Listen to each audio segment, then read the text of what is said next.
Olá! Se você gosta do nosso conteúdo, se inscreva no canal, dê o like, compartilhe e ative o sininho para receber notificações de novos vídeos. É muito fácil e você ajuda o nosso canal.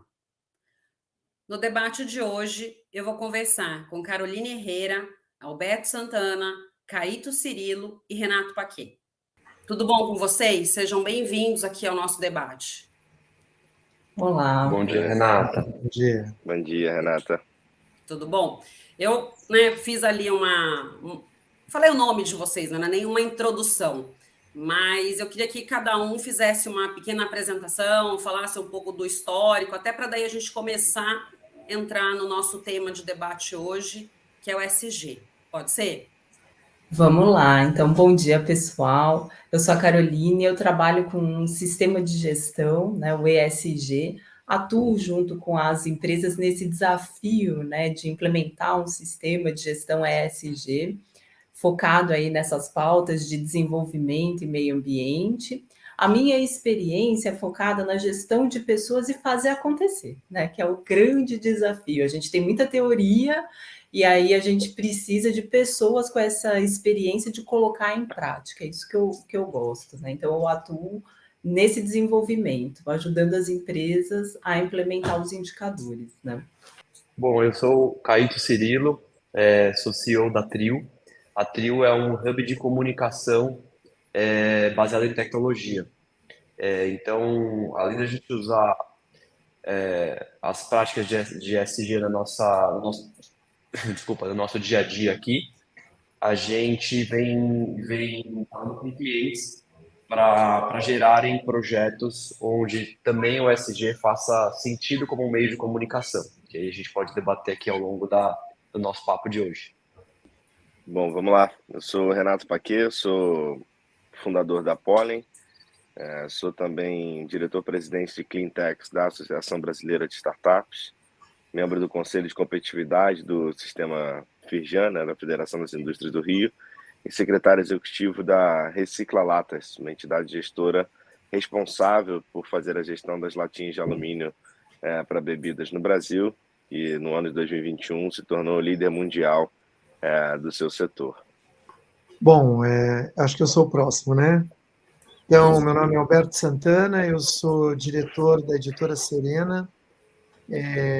Nós temos uma série de publicações de autores, alguns bastante conhecidos, e que têm o objetivo de inserir na cultura das empresas a mentalidade ESG. A gente acredita que a gente não pode fazer o ESG ou as práticas ESG acontecerem dentro das empresas se não houver o aspecto de formação de lideranças que entendam e compreendam bem o significado dessas três letrinhas. Atualmente eu estou conduzindo aqui na editora também um projeto chamado Voa ESG. A gente auxilia também as empresas a entenderem a importância dessas práticas. Bacana. E, Alberto, você mencionou, né, a questão do se conhecer bem o que é o SG.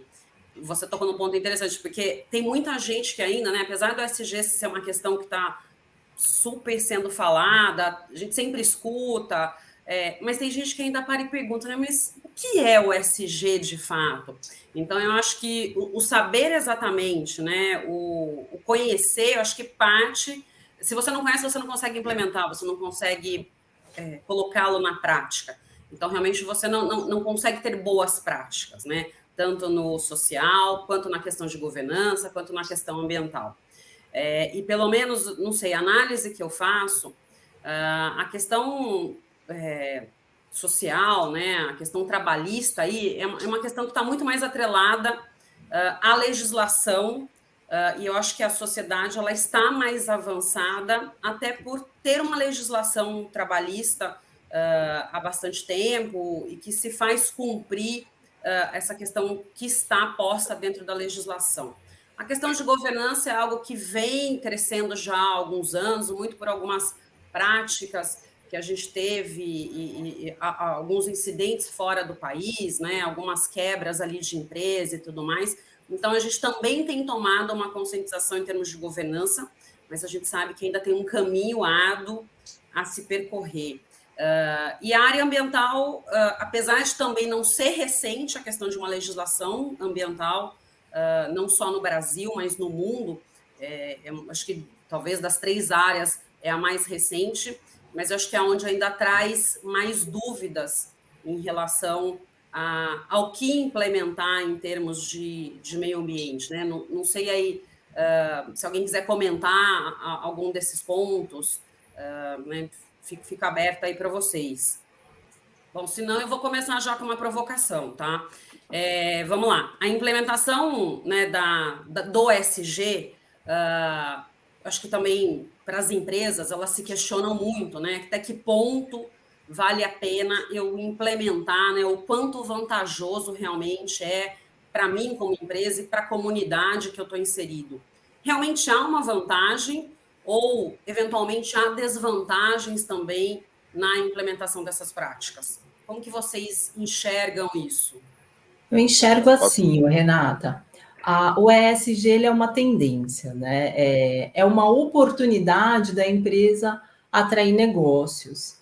Agora, o como fazer isso é muito importante a gente abordar isso, porque ainda é muito subjetivo. Então, a gente tem entidades como o GRI, que é uma entidade que estabelece, né, um guia de indicadores e padrões, mas aí fica subjetivo, a empresa escolhe. Então, é urgente que a gente trabalhe, né, que as entidades trabalhem para a gente ter padrões. É o que eu observo, né, a União Europeia está prevendo para 2024 uma padronização legal nos indicadores para que a avaliação não seja subjetiva. E não fique só no marketing, né? A gente precisa realmente incorporar a sustentabilidade e o desenvolvimento econômico sustentável no dia a dia, de uma forma descomplicada. Isso daí é o meu desafio, gente, porque eu sou aquela pessoa que quando chega, todo mundo, não, lá vem o sistema de gestão, é uma coisa chata, e não. A gente precisa realmente apoiar os gestores em como eu vou mapear um processo que já tem um requisito legal, pensando em meio ambiente, já tem os requisitos de produtividade, mas também como eu posso pensar ESG, por exemplo, substituir matérias-primas tóxicas. Eu já começo a desenvolver um produto pensando em toda a cadeia produtiva dele, né? Desde a matéria-prima que eu vou utilizar, o que eu posso reutilizar, a energia que eu vou usar no meu processo e o descarte dele. Então, isso é importante, né? Essa descomplicar aí o ESG, para que ele não fique só uma ideia, e sim ele seja uma coisa prática. E no social também tem coisas simples que a gente pode fazer, que a empresa pode investir. Então, eu trago sempre um exemplo prático, por exemplo, as empresas podem direcionar uma parcela, uma parte, 20% do IPTU dela para alguma entidade que dentro do ramo de atividade dela faça sentido. Né? Ela também pode fazer campanhas para que os funcionários também tenham essa iniciativa, então essas campanhas de conscientização. Então, é possível, é viável, não é tão complicado, mas a gente precisa padronizar para não ficar nessa questão subjetiva, né? Até para as empresas atraírem investidores, porque muitas vezes os investidores questionam, né? Renata, a forma como as informações são colocadas, né? Sim. Renata, eu gostaria de fazer uma contribuição aqui também, porque eu entendo que quando a gente fala de ESG, a gente não fala de desvantagem, a gente só fala de vantagem. Eu sempre lembro as pessoas que a empresa ela espelha, de certa forma, o mundo. Ela é um microcosmo do que está acontecendo aí fora. Então, hoje nós temos uma preocupação, aquilo que era uma suspeita lá atrás, hoje está cheio de evidências que mostram que existe um problema de fato climático, existe uma agenda que precisa ser seguida, porque a gente tem problema de degelo. Recentemente, a gente teve aqui, no litoral norte do estado de São Paulo, catástrofes absurdas por conta de questões ligadas ao clima, à natureza, chuva em excesso. Então, eu acho que antigamente poderia existir alguma dúvida ainda. E hoje existem aqueles que resistem a acreditar que essa questão ligada ao clima é uma questão evidente. Agora, analisando do ponto de vista de vantagens, quando a gente olha o mundo, entende que a gente tem que ser mais cauteloso em relação aos recursos naturais, a gente tem que entender que os recursos naturais, eles têm fim, eles não são... A gente tinha uma premissa lá atrás que eles nunca se esgotariam. E hoje a gente sabe que isso não é verdade. É cientificamente comprovado que a gente precisa zelar pelos nossos recursos naturais. A empresa não é diferente, ela tem que trazer isso para dentro da sua cultura, e aí eu acho que o aspecto mais difícil é como mudar a cultura da empresa. Né? A Carolina deve saber muito bem disso, porque ela diz que trabalha focada em recursos humanos, que é a parte mais importante. Portanto, eu quero dizer para você que, em termos de desvantagens, eu não vejo nenhuma. Em termos de vantagens, eu vejo muitas. Melhoria de imagem, reputação de marca da empresa, menor risco de inconformidade com as leis e os regulamentos que ficam cada vez mais rigorosos. Quando a gente fala de melhor imagem e reputação de marca, a gente tem que lembrar que tem aí uma geração Y e Z, que é essa geração que pensa no futuro, que olha a qualidade do alimento, mas quer saber de onde ele vem. Então, quando você pensa em termos de linhas de crédito, hoje, várias instituições públicas e privadas, elas facilitam linhas de crédito chamadas linhas de crédito verde, para as empresas que respeitam as práticas ESG. Aí você vai ter melhor custo-eficiência na operação, retenção de talento nas empresas. Quem é que não gosta de trabalhar para uma empresa que é eticamente correta, que inclui, que é inclusiva, que entende que não existe diferença entre mulheres e homens, não faz essa discriminação de gênero em nível salarial. Quer dizer, e maior valuation. No final do dia, o mercado vai considerar uma marca mais forte, que tem mais valor, aquelas que estão mais alinhadas com esses valores. Isso já é uma realidade hoje. Então, eu só vejo vantagem, eu não vejo desvantagens. Não, perfeito. Renato, Renato, acho que eu posso colocar meus 50 cents aqui. Acho que um excelente ponto tocado pelo Alberto justamente diz sobre o valuation das empresas, né, e de que forma eles são tocados ali pelas ações ESG. De uma forma geral, eu lembro muito de um case lá em 2013, eu trabalhava no CEBED, que é o Conselho Empresarial Brasileiro para o Desenvolvimento Sustentável. Eu trabalhava no programa de relatos e transparências. E naquela época já a gente analisava, então, os relatórios de sustentabilidade das empresas, né, geralmente companhias abertas, né, de capital aberto, e analisávamos, junto com os relatórios de sustentabilidade, os relatórios de risco reportados por elas, a SEC ou a CVM aqui, e nós cruzávamos aquilo que era relacionado a risco ambiental, a risco social e aos riscos de governança, junto dos reportes que eles faziam, então, dos relatórios de sustentabilidade, justamente para ver se havia coerência entre as práticas realizadas por aquela empresa para fora da empresa e aqueles riscos reportados efetivamente por ela, pois uma vez mitigados esses riscos, naturalmente a redução de risco de um negócio ele reflete no valuation dele, e nós vendíamos esses relatórios então a investment bankings, private equities e fundos que aportavam e investiam nessas empresas. E lá já em 2013 havia muito descasamento, havia muita antítese entre o relatório de sustentabilidade e efetivamente os riscos mapeados pelo negócio. Eu acho que, de uma forma geral, os parâmetros ESG, eles vêm com um princípio, com uma filosofia para ser aplicado dentro dos negócios. Né?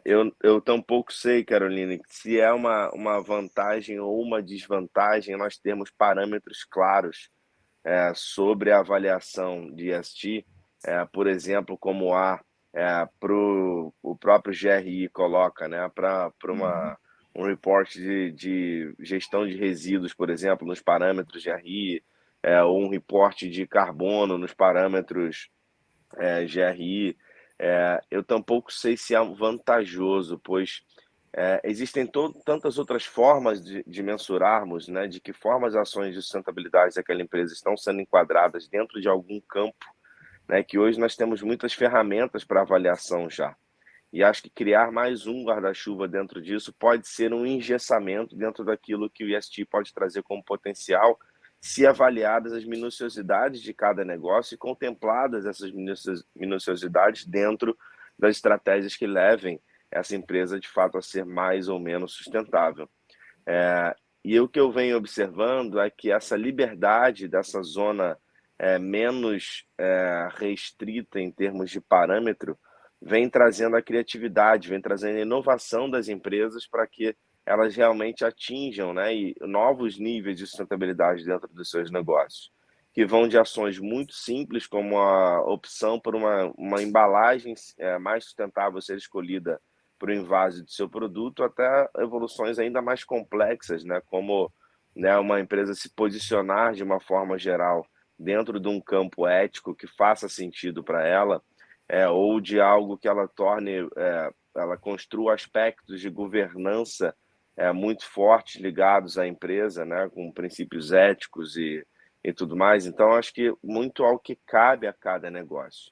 E eu acho que o único risco, talvez, que existe dentro do ESG é justamente quando nós não conseguimos fazer com que essa seja, né, em geral, o que nós tomamos como ação dentro do ESG faça efetivamente parte dos pilares da nossa empresa, daquilo que nós fazemos no nosso dia a dia, né, que vire algo que a gente faz do nosso muro para fora e, de uma forma geral, isso sensibiliza, torna sensível uma questão interna da gente.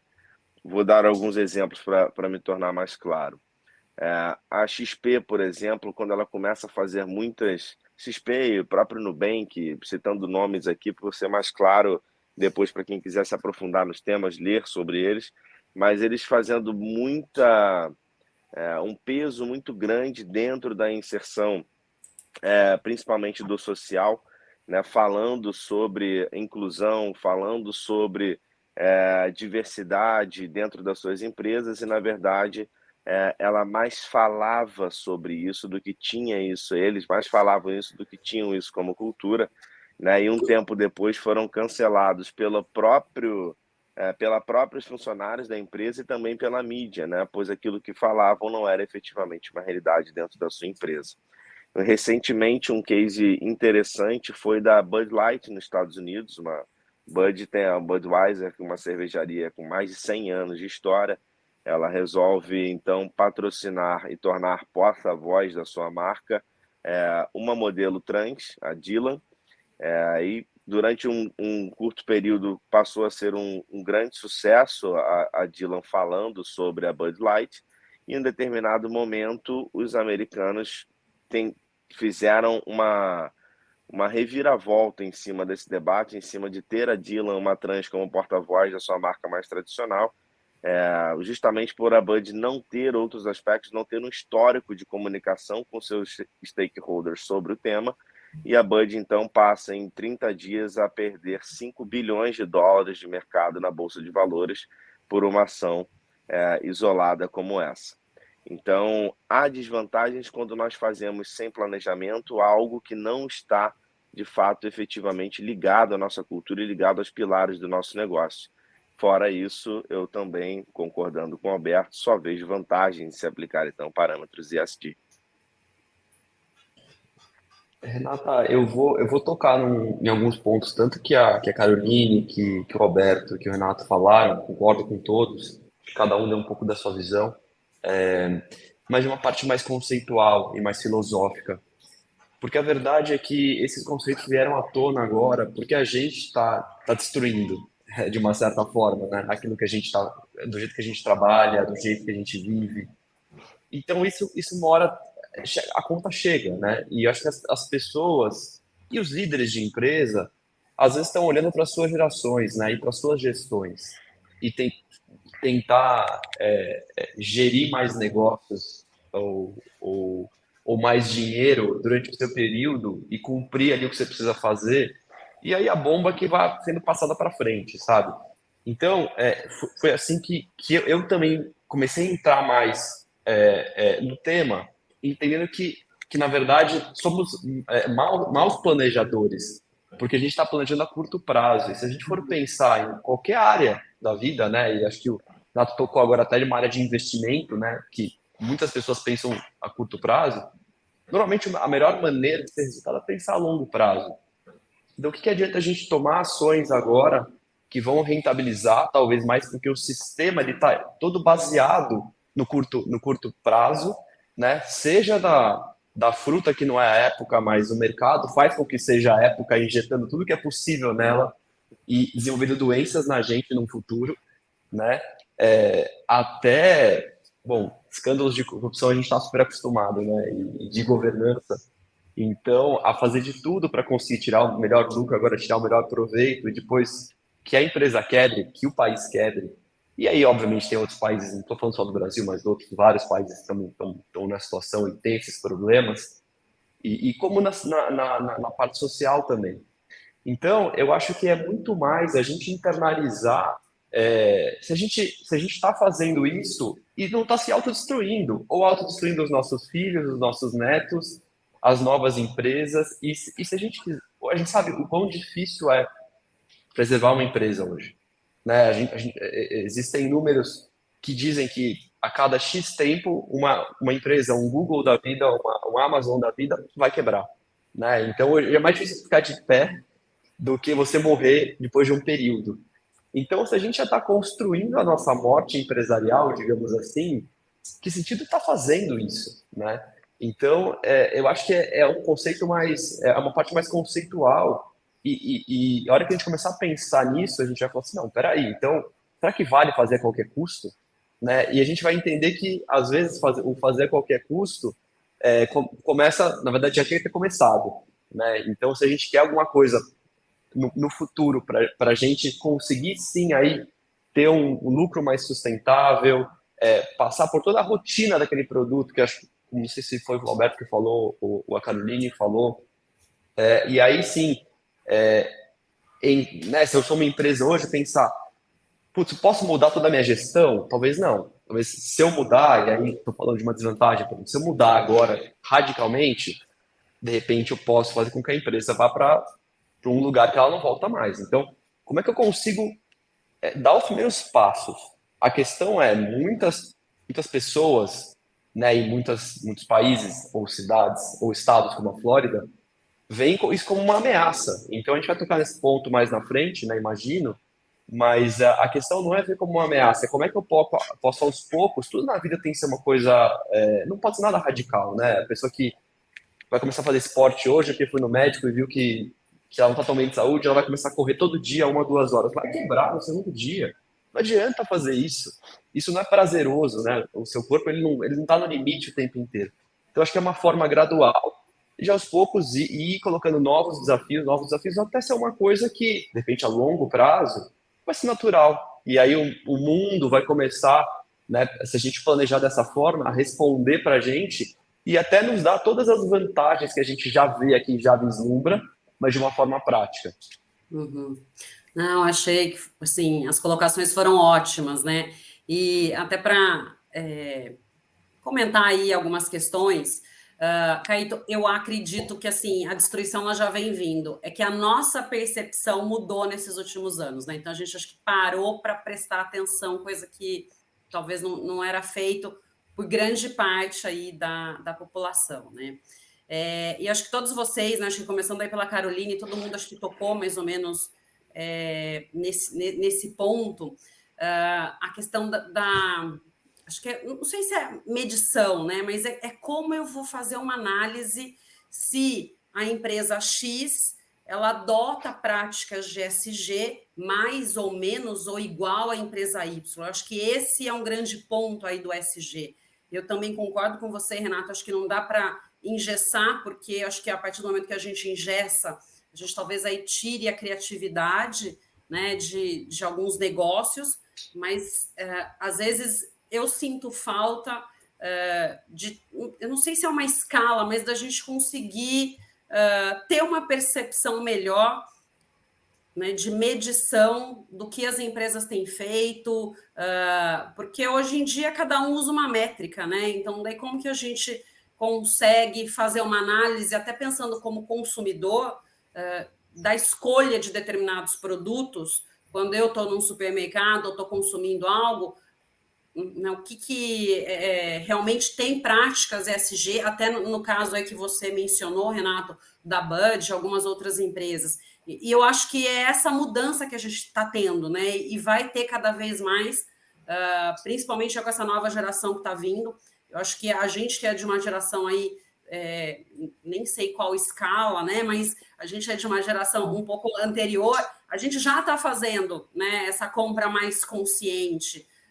Eu vejo isso, e assim, tenho uma filha mais nova e que isso parece que já é inerente, né? Eles já nascem com alguns conceitos, com algumas coisas que para a gente era impensável. Então, essa escolha vai partir realmente deles, né? E a partir daí que a gente tem uma mudança social. Então, eu realmente também acho que não dá para ficar fora, né? Apesar de ser uma tendência, eu acho que é uma tendência que veio para ficar e que, né, deixa de ser tendência e deixa de ser uma necessidade para as empresas, até para a sua sustentabilidade e perenidade dentro do negócio, porque senão, né, provavelmente, empresas que hoje são super fortes, aí como foi mencionado, se não adotarem práticas que de fato façam sentido, né, porque não é só o comunicar, é o ter isso internalizado como política, como prática, provavelmente no futuro elas vão deixar de existir porque não conseguiram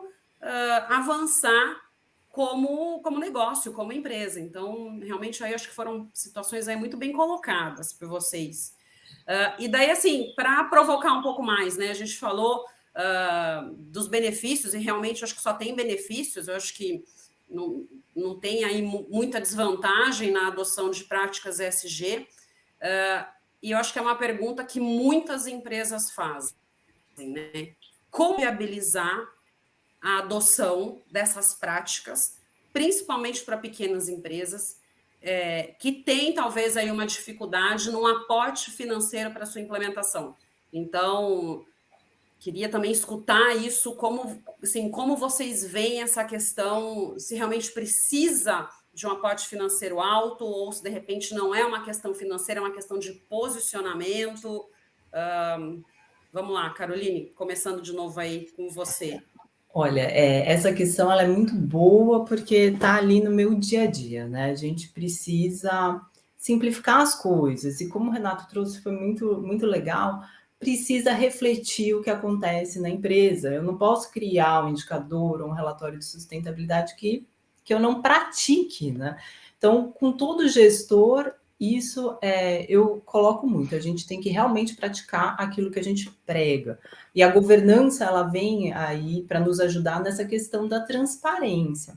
É possível, sim, uma pequena empresa adotar um sistema ESG de acordo com a capacidade dela, né? Então, o que eu sempre falo? A gente já tem que atender aos requisitos legais. Vamos um pouquinho além, né? O que eu posso melhorar? Eu trago um exemplo aqui. Um laboratório de análises ambientais.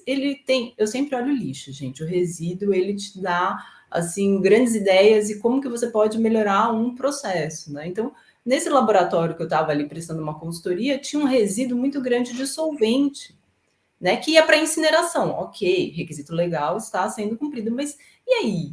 Porque é um volume muito alto, é um custo muito alto. E aí, como que a gente pode melhorar isso? Então, a gente viu como recuperar, né, esse solvente através de um processo simples, barato de separação desse solvente de outras substâncias, e esse solvente voltar para o processo, né? Porque esse solvente ele era usado no início do processo para extração. Então, esse olhar, né, crítico para o processo, então, como que eu vou reduzir custo?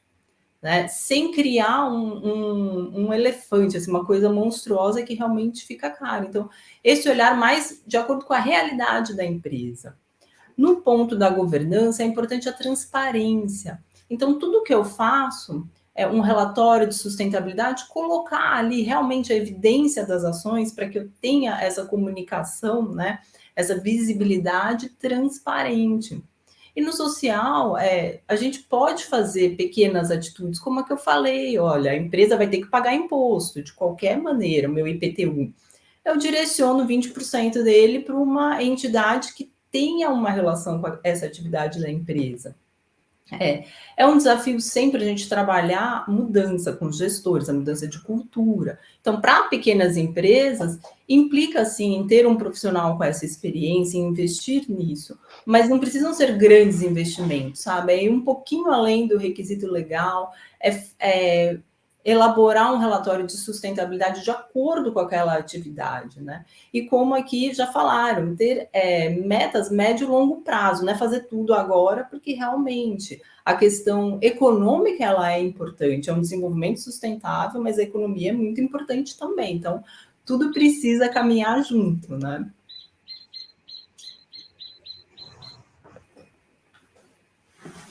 Vamos lá, Alberto. Não sei se é Alberto, Renato, Olha, Renata, eu concordo com a Caroline integralmente.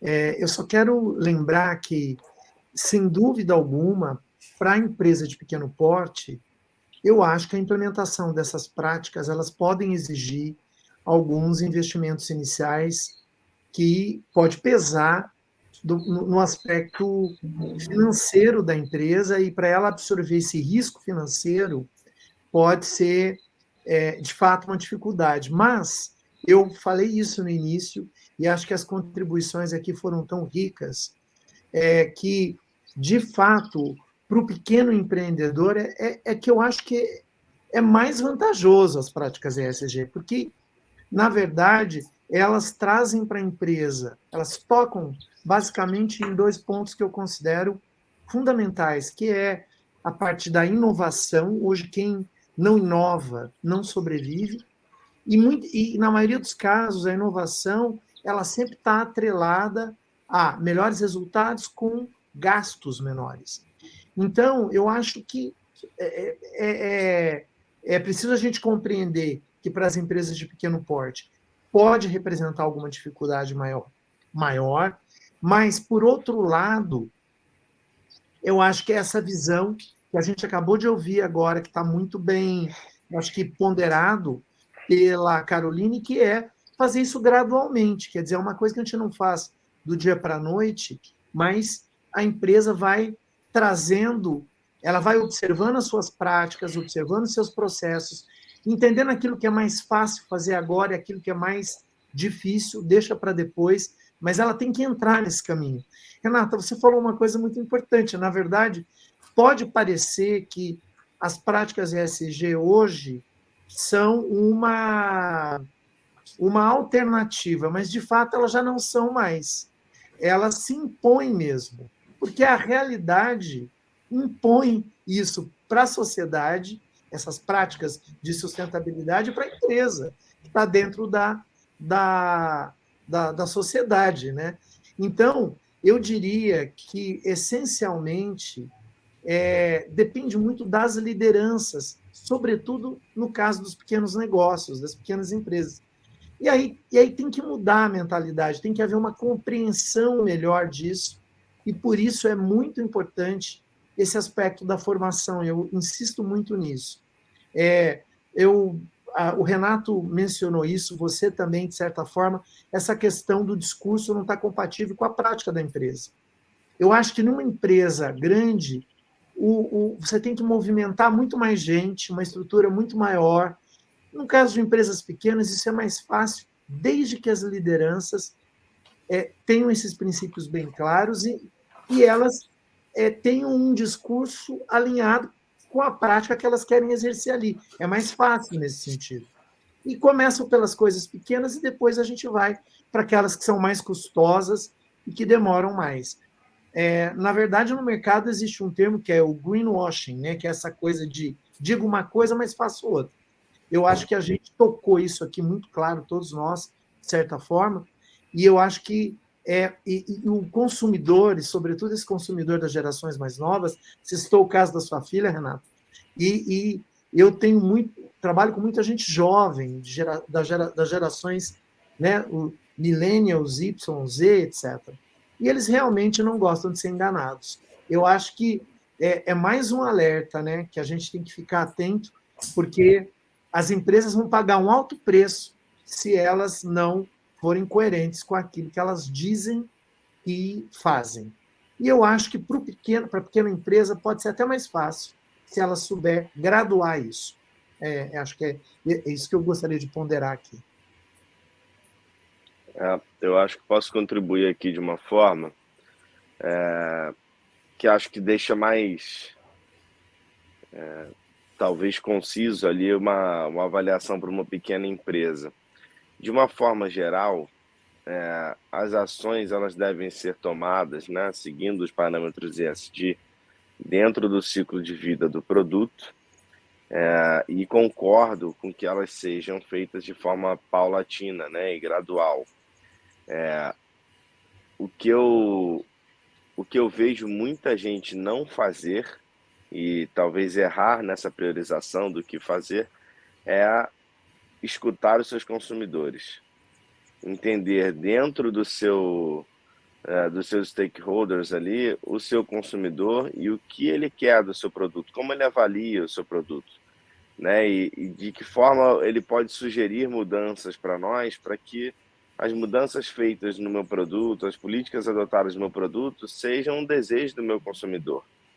Eu acho que essa é a melhor forma da gente priorizar e escolher aquilo que iremos tomar como ação na primeira, segunda, terceira, quarta fase do nosso, né, da nossa prática aqui, né, da nossa trilha, jornada ESG.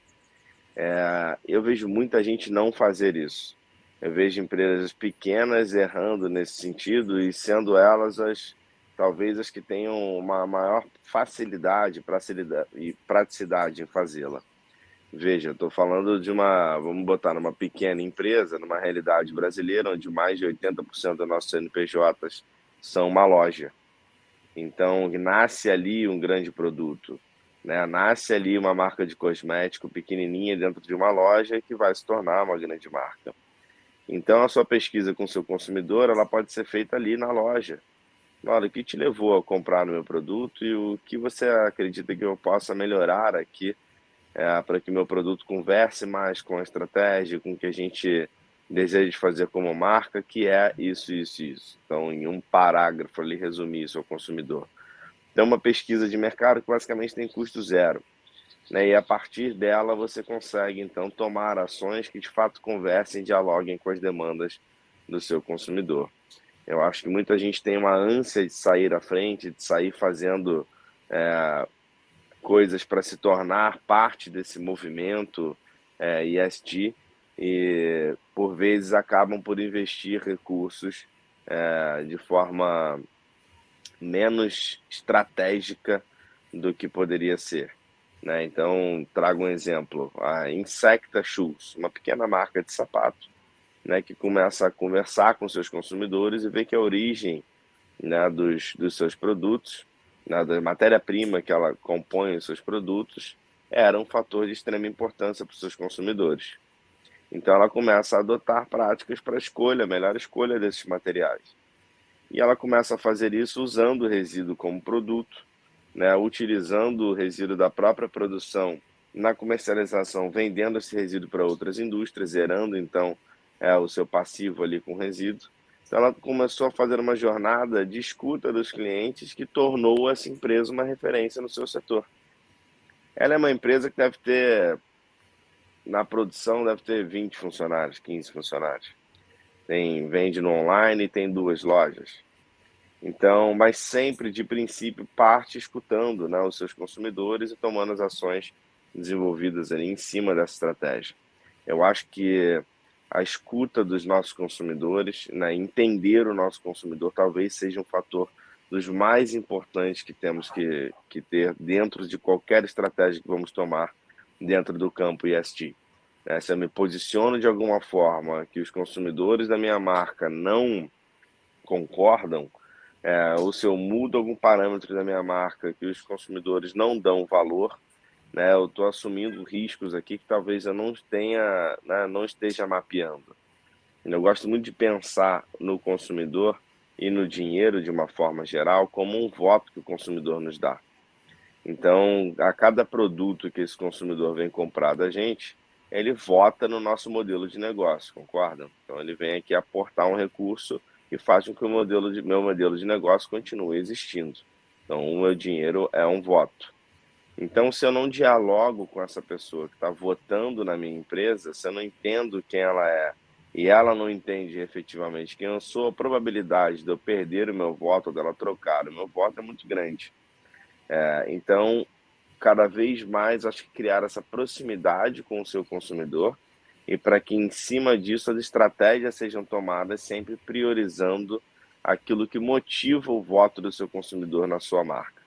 Eu acho que esse é talvez um dos principais fatores e um dos menos, né, abordados e trazidos então pelas indústrias ao adotarem, né, os aspectos aí para a transição para o ESG.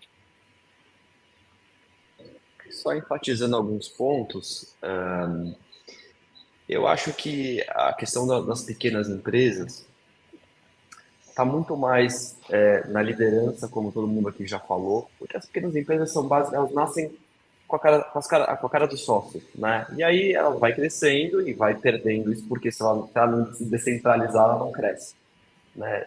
E se for o objetivo da empresa crescer, né, expandir. Mas então tudo começa na liderança, né? E realmente entender que aquilo faz sentido, não só para o negócio dela, mas para a evolução do seu mercado e evolução do mundo. E muitas pessoas olham e falam assim, não, mas eu entendo que isso é importante, mas isso está muito longe de acontecer, né? Então isso às vezes deixa de ser prioridade, porque a gente sabe o quão difícil, né, manter uma empresa viva, né? A gente tem que se doar 24 horas por dia, todos os dias do ano para isso acontecer. E na verdade é que é uma prioridade atrás da outra, principalmente as startups. Então a gente trabalha com várias startups. É isso, assim, cada dia é um leão que eles precisam vencer, né? E precisa ser agora, e é basicamente ir apagando incêndio até você conseguir controlar o fogo, e aí você sim ter uma equipe de bombeiros, e aí sim ter todos os planos para não pegar mais fogo. Então, como fica o SG aí, né? Essa é a questão. Então, acaba sendo deixado de escanteio para o resultado ser muito a longo prazo e de repente não ser uma prioridade, né?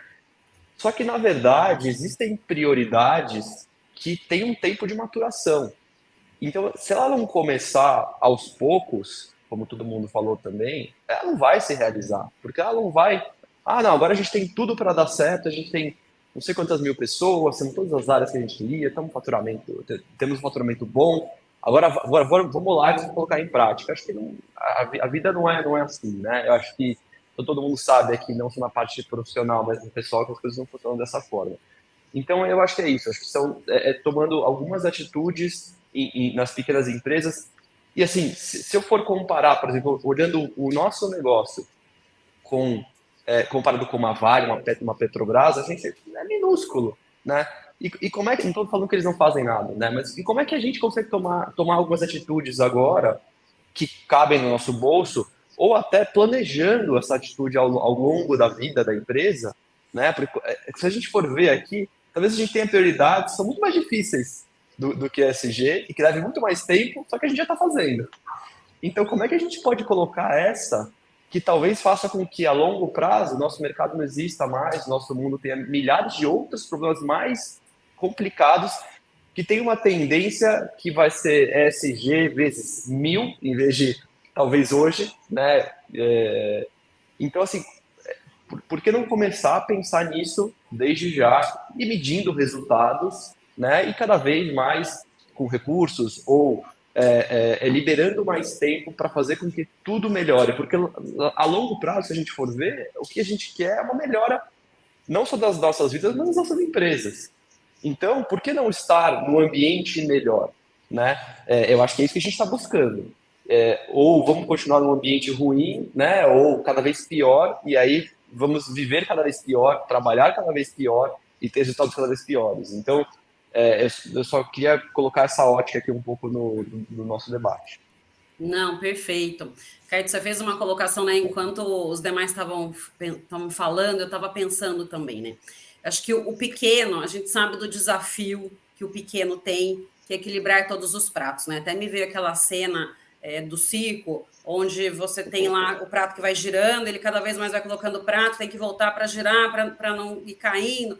Então, acho que o pequeno se sente meio perdido nessa quantidade de pratos que ele precisa fazer girar tudo ao mesmo tempo. E daí fica assim, pô, mas eu ainda tenho que pensar no SG, né? Não quero nem saber desse negócio.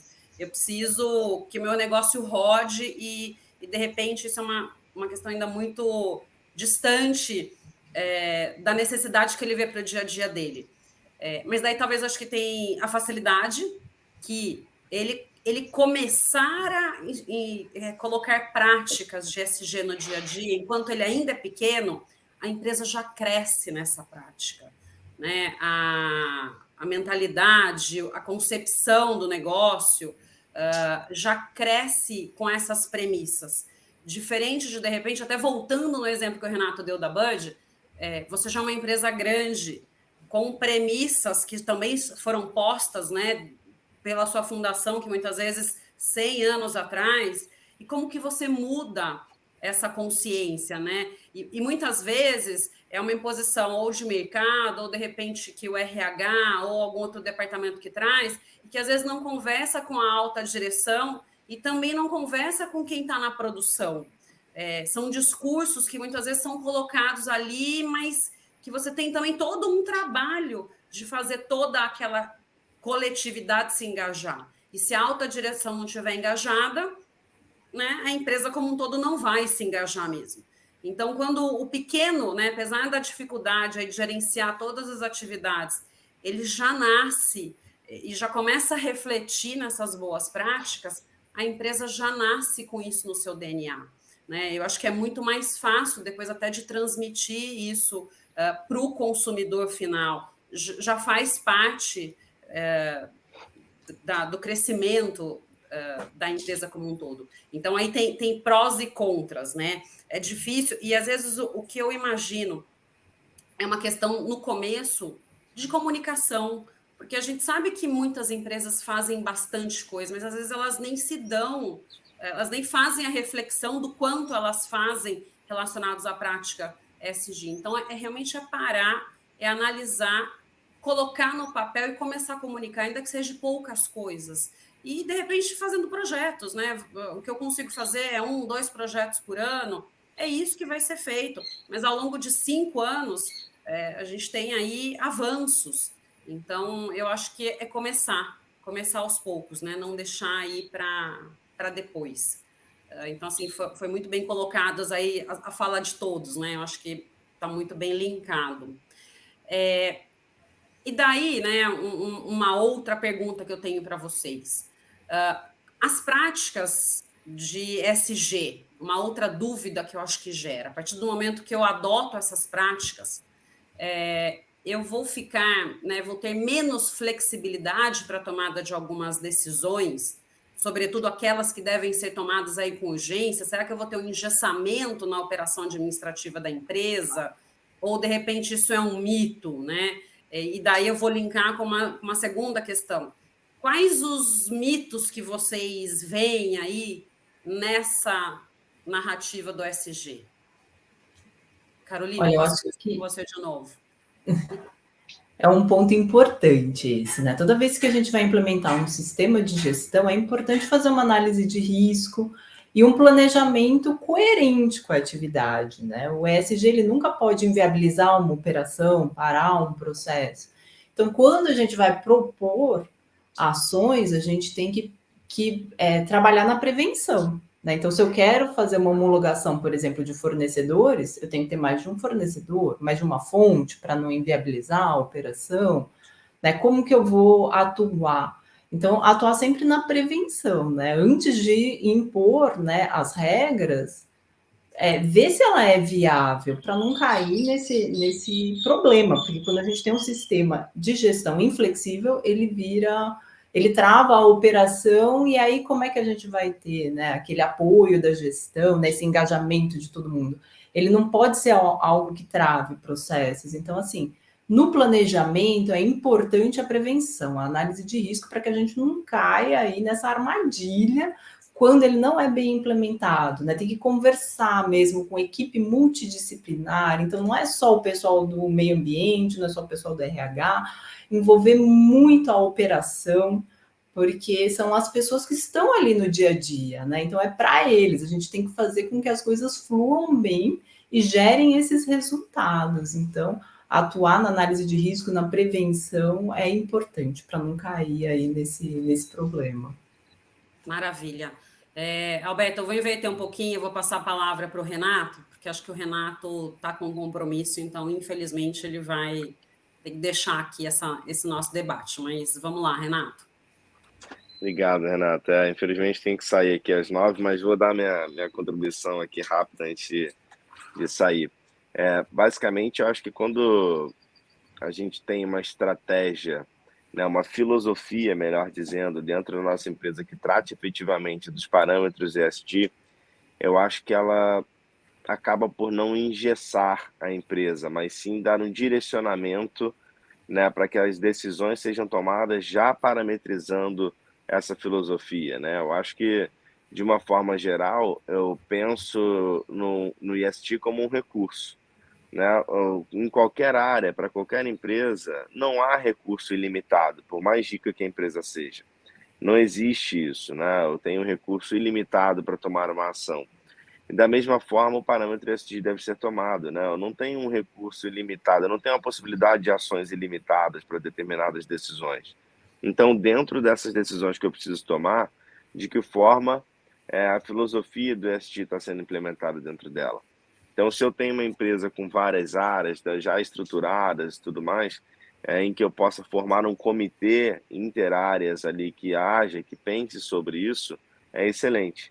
Se eu não tenho isso bem estruturado dentro da minha empresa, de uma forma geral, como trouxe, né, o Caetano trouxe o caso das startups, por vezes são pessoas ali fazendo, cada um tocando uma área, uma pessoa tocando 3 áreas. Então, de que forma essa decisão consegue ser colegiada e tomada?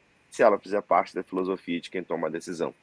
Então, acho que cada vez mais o que nós podemos é nos aprofundar um pouco mais nos temas e dentro do guarda-chuva ESG, não em ESG de fato, mas porque o conceito é meio etéreo, né? Mas em que eu posso me aprofundar em princípios éticos, em que eu posso me aprofundar em princípios ambientais, em que eu posso me aprofundar em princípios sociais, de que forma eu posso, né, construir uma base sólida de conhecimento dentro desses campos e que permeiem já minha linha de pensamento e minha linha estratégica para quando eu precisar tomar uma decisão.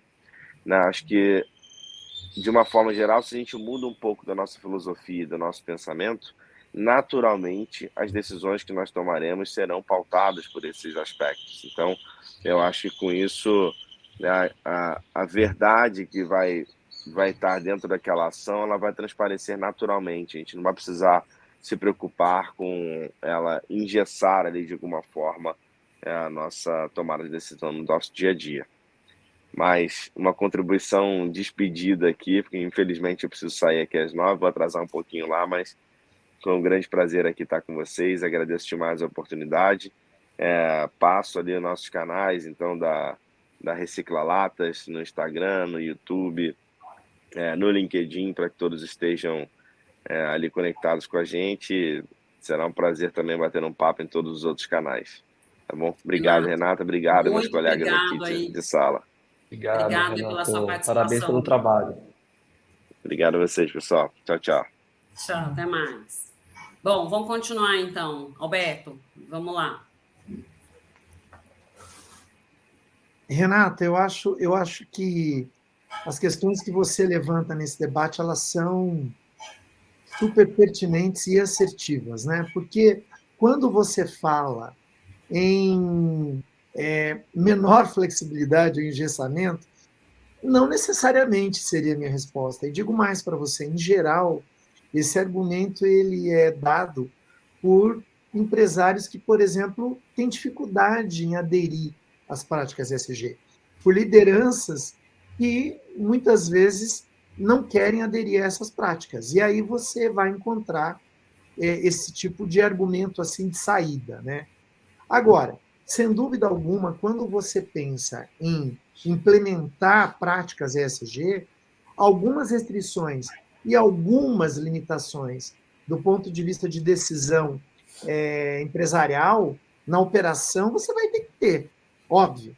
Quando você decide que você não vai adquirir que todos os teus fornecedores precisam estar em compliance, você não vai adquirir produtos que lesem a natureza, né? Se você atua na área, sei lá, de papel, você só vai utilizar madeira de florestas que são certificadas. Então, alguma limitação, isso, sem dúvida alguma, impõe. Mas é a boa limitação.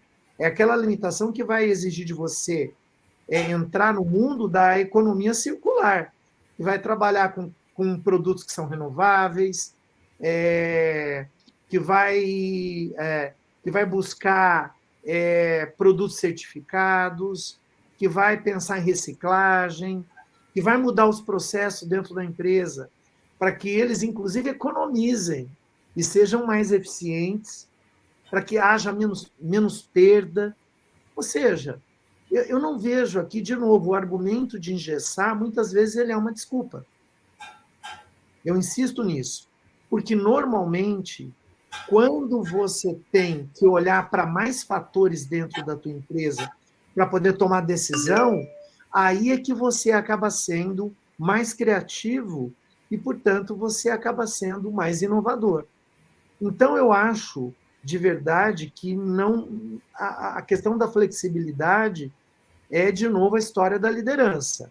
A liderança tem que entender que o mercado, que o meu consumidor, eu acho que o Renato abordou bem isso, ele quer produtos que estejam alinhados com essa nova ordem mundial que essencialmente toca na questão da agenda climática.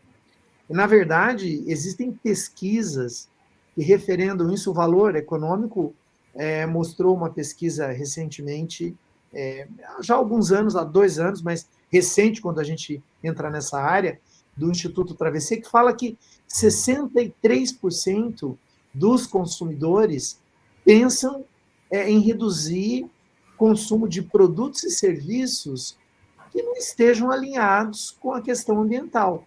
Eu acho que isso é muito significativo, né? Um outro ponto que eu acho que é importante a gente falar também é a questão dos mitos, né? Eu acho que um pouco eu já abordei aqui. Isso tudo que eu coloquei toca na questão dos mitos. Eu acho que o maior é acreditar que o retorno sobre o investimento que eu estou fazendo nas questões nos processos sustentáveis não vão voltar para a empresa. E ao contrário disso, como a gente tem insistido aqui. E quando a gente pensa em diversidade, quando a gente pensa em trazer um cadeirante para trabalhar dentro da minha empresa, dependendo da área em que eu atuo, ele vai ter um ponto de vista que só tem quem usa cadeira de rodas. Nós temos, por exemplo, um dos nossos autores, ele é cego. E a gente fazendo uma entrevista com ele outro dia, foi muito interessante. Ele disse, olha, eu tenho sensibilidade para algumas coisas, a escuta é uma coisa muito importante. Toda empresa precisa disso para tomar decisão. Quando a gente analisa a cadeia e as diversas áreas dentro da empresa, por que não contratar cegos? Por que não contratar surdos, por exemplo? Isso é muito importante. Por que mulher, né? Hoje a gente, é até ridículo falar isso, eu acho um absurdo, né? Quando a gente pensa em empoderamento feminino, por que mulheres e homens que ocupam os mesmos cargos têm salários diferentes? Essa é uma questão que a empresa precisa olhar. Quando a gente vai lá para o G de governança e quando a gente pensa no S, no pilar S das práticas ESG, a gente precisa olhar isso. A gente não pode passar batido, né? E a gente sabe que muita empresa prefere não considerar esses aspectos ainda. Num mundo altamente conectado, onde as mídias sociais veem tudo, detectam tudo, felizmente, enxergam tudo. Isso exige uma conduta mais ética da empresa. O tal do greenwashing, falar uma coisa e fazer outra, não tem espaço. Então, normalmente, a história de engessar e a história de mitos está ligados a desculpas que muitas empresas têm para não fazerem o correto. E eu acho que essa é a minha contribuição. Desculpe ser um pouco polêmico nesse aspecto, mas eu acho que a gente precisa dizer isso com todas as letras. Não, E a gente vê maravilha, muito disso, Renato. Sim. Caíto, antes de eu passar a palavra para você, eu vou aproveitar e fazer 2 comentários em relação à fala do Alberto, tá? Alberto, até esse final de semana eu estava vendo um filme e esse ponto que você falou da questão, né, da mulher, do mercado de trabalho em relação ao homem, por mais que a gente de repente já tenha os mesmos postos, a questão do salário ainda é uma questão diferente. Mas teve uma e assim, mas eu acho que não é só essa questão. É questão até de como a gente enxerga, né, a posição do homem na mulher na frente de uma liderança. E eu estava vendo um filme esse final de semana que me fez me refletir, que eu achei muito interessante uma das falas que teve ali, que um homem chega para uma mulher, ambos, né, da área do direito, e ele fala assim para ela: eu acho que você está muito, né, como assim? Você está muito cansada, vai para sua casa, vai ficar com seus filhos, vai descansar. E ela vira e fala assim para ele: mas por que então você não vai para sua casa para ficar com seus filhos? Aposto que você nunca escutou isso, né? Então, assim, é um pouco, às vezes, até como a gente acaba tratando, né? Não é só a mulher que tem filho, né? A mulher e o homem, ambos têm família, né? Totalmente. Mas essa questão de repente, se a estrutura do lar ainda sempre se pensa na figura feminina e nunca na masculina. Não se pensa numa divisão. Renata, é confortável tratar a mulher como sexo frágil nessa hora? Na hora dos benefícios, na hora da promoção, na hora... Não, tem a questão, né? A questão da gravidez, uma potencial gravidez, se ausentar da posição que ela ocupa de liderança. Então, é conveniente dizer que a mulher é o sexo frágil nessa hora, entendeu? E daí, assim, né, até aqui em casa, às vezes, né, meu marido, às vezes, no começo, quando minha filha era pequena, você tem que dar graças a Deus que eu te ajudo. E eu sempre falava para ele assim: ajuda, desculpa, eu contrato, eu quero uma divisão, né, de tarefas, porque ajuda a gente. Procura por aí, né? Se você chama alguém, não sei o que, não, vamos dividir as coisas. Então, eu acho que, mas é uma mentalidade que a gente precisa, né? É uma mudança social aí que a gente precisa ter. E a questão que você colocou do mito, e que para mim realmente é um mito ainda, e eu sempre gosto de tocar nisso, porque acho que realmente é uma mentalidade que precisa mudar. A questão das indústrias, né, do empresariado, pensar que ainda investir em meio ambiente é um custo e não investimento.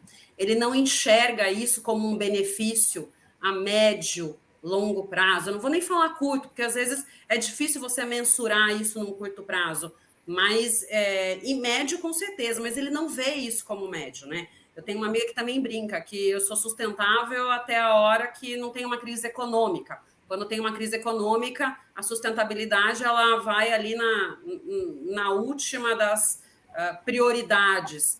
E a gente sempre está em crises econômicas, né? Pelo menos ultimamente, aí, pandemia, recessão, guerra na Ucrânia e por aí vai. Então, são coisas que realmente a gente precisa repensar. Caíto, desculpa aí, não queria perder o gancho. Tudo bem, não tem problema. Das questões aí do Alberto, mas vamos lá. Não tem problema. Vamos lá. Falando um pouquinho de mito, é aquele mesmo ponto que a gente começou a nossa fala aqui, né? A gente, e normalmente o empresário, ele sempre fala assim: não vou fazer isso porque isso aqui não vai chegar em mim. Isso aqui só vai acontecer lá na frente, então agora não vou ligar para isso, né?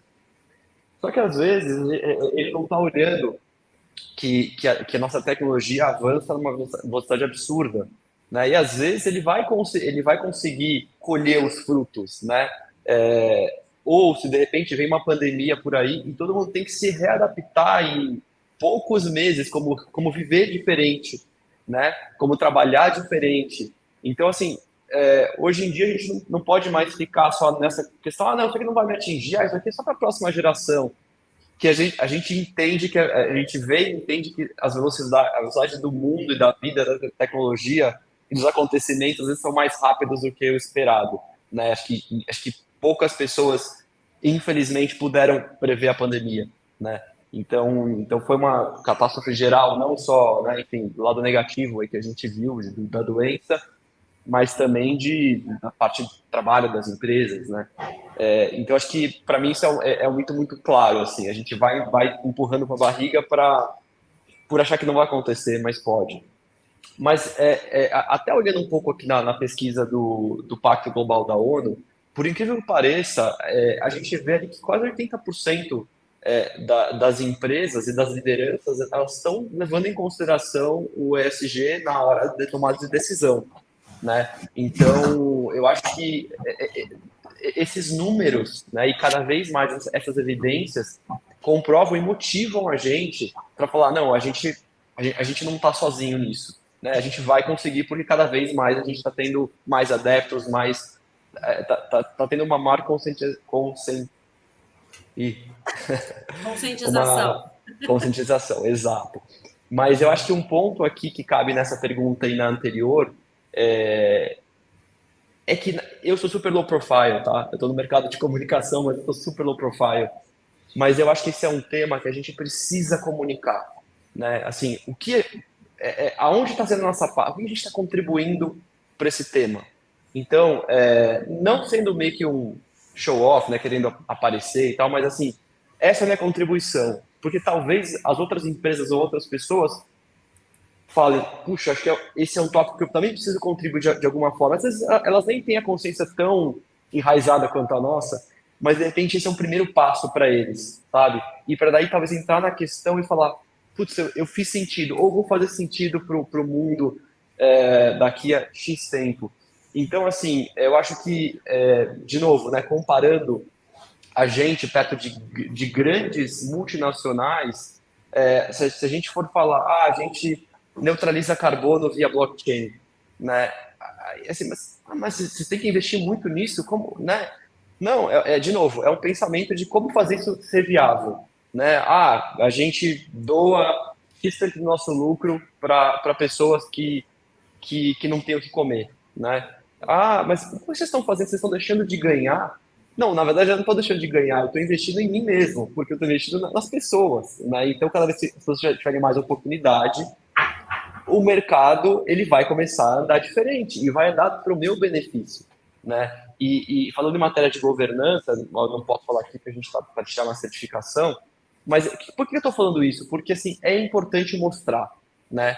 E de novo, não mostrar para falar, olha como eu sou bom, né? Mas para falar assim, olha o que eu estou fazendo, a minha parte está sendo minimamente preenchida, né? Todo mundo gostaria de fazer muito mais. E talvez assim seja um jeito das pessoas, das empresas falarem, tá bom, eu estou devendo minha parte, nem que ela seja mínima. E é com o mínimo que às vezes a gente começa, né? Principalmente para as pequenas empresas.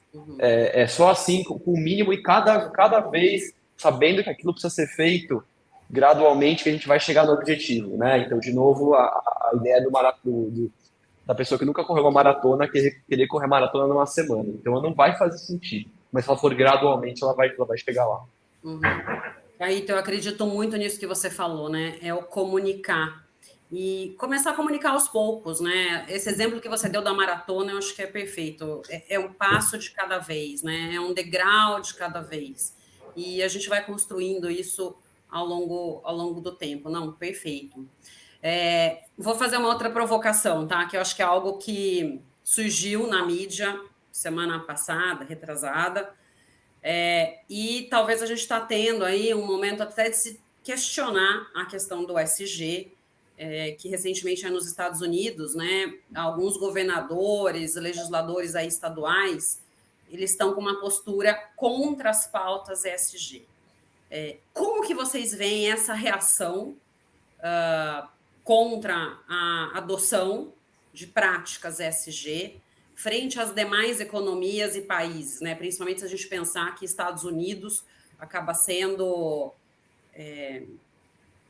um exemplo, talvez, que os demais países acabam se inspirando ou tomando aí como premissa, né? Então, todas as ações que as empresas americanas adotam, a gente sabe que isso reflete muito no restante do mundo como um todo. Então, até como instituição de política sendo replicada. E se a gente talvez tenha aí um retrocesso, como que vocês imaginam, né? Vocês acham que a gente estaria voltando atrás? Ou realmente esse é um caminho de não retorno? Eu acho que essa questão, ela é polêmica por conta da flexibilização, né? Até um ponto ali, né? Tem algumas empresas que estão questionando a flexibilização da descarbonização da economia, né? Que a ONU prevê emissão zero até 2050, né? Então, algumas empresas que investem em ativos como petróleo, gás, carvão, questionaram isso. Nossa, mas e aí? Né? Questionaram esse prazo, uma flexibilização. E aí é um ponto polêmico, porque realmente, né, os Estados Unidos, eles têm um poder, né, no mercado, eles ditam muitas regras, né? Mas eu vejo também que teve a lei de investimento, né, na inflação, que vai investir no déficit americano e também vai investir nas políticas, né, de mudanças climáticas, o que também vai aquecer o ESG nos Estados Unidos, né? Alguns governadores já voltaram atrás porque viram impactos econômicos, né? Eu acho que isso traz essa questão, né, da necessidade da flexibilização. É importante a gente colocar, sim, isso em pauta, porém eu acho que o ESG ele vai continuar aí, né? Vai ter que olhar para isso, mas ele está em alta até com essa lei da inflação, que é americana mesmo, e que vai aquecer esse mercado, né? Uhum. Não, perfeito. E, Caroline, você mencionou essa questão da pauta climática, né? E acho que, eu não sei agora se é o Beto, se foi Caíto, até mesmo o Renato que chegou a comentar, da gente nunca acreditar que as coisas vão acontecer. Porque a gente sabe de uma redução aí da pauta climática, pelo menos desde a assinatura do protocolo de Quioto, né? Então, mais de 15 anos, não dá para falar que alguém foi pego de surpresa em relação à diminuição das emissões de gás de efeito estufa. É que realmente, acho que como pesa... Eu não acho que assim, acho que até pesa no bolso, é um investimento inicial que tem feito, mas mais do que isso, é uma mudança de cultura, é uma mudança de hábito e que tem gente que talvez não está disposta né, a fazer esta mudança. Tem também uma questão talvez econômica, de interesses, não é uma novidade, né, Carolina? Então, assim, Sim. a gente sabe que as empresas têm, talvez tenham levantado essa bandeira, mas ninguém foi pego de E surpresa. como que ficarão esses ativos aí dessas empresas, né, de combustíveis fósseis? Isso é uma questão aí que eles precisam colocar em pauta e seguir, né? Porque o desenvolvimento sustentável econômico ele é necessário, né? A gente está aí para isso. Mas eu vejo que a gente segue num lado positivo nesse debate aí. Uhum. Não, perfeito. Alberto? Olha, eu vejo isso como um retrocesso total, quando a gente considera a sociedade norte-americana, e, sobretudo, aqui é uma pauta partidária. Quer dizer, você tem os republicanos de um lado, tem os democratas do outro, a gente tem uma mentalidade Trump arcaica, completamente desconectada da realidade do mundo, e a gente tem um polo claro aí. Quando você pensa em Europa, em comunidade europeia, até 2035, se eu não me engano, não poderão ter carros mais com combustíveis de origem fóssil na Europa. Parece que essa é uma meta rigorosa da comunidade europeia. Quer dizer, de novo, o mundo vai seguir essa trilha, porque, de novo, a realidade se impõe. Eu costumo dizer isso. Você olha o que está acontecendo nos polos, o fenômeno dos degelos não há o que discutir, é científico. A gente viveu um problema terrível recente por causa de chuva em excesso. Isso também mudou. Quer dizer, a gente vê que existe uma realidade que se impõe devido à questão do efeito estufa. Então, a agenda climática diz que até 2100 nós vamos ter que reduzir lá 1,5 graus Celsius na temperatura. Se a gente não fizer isso, nós vamos enfrentar problemas seríssimos.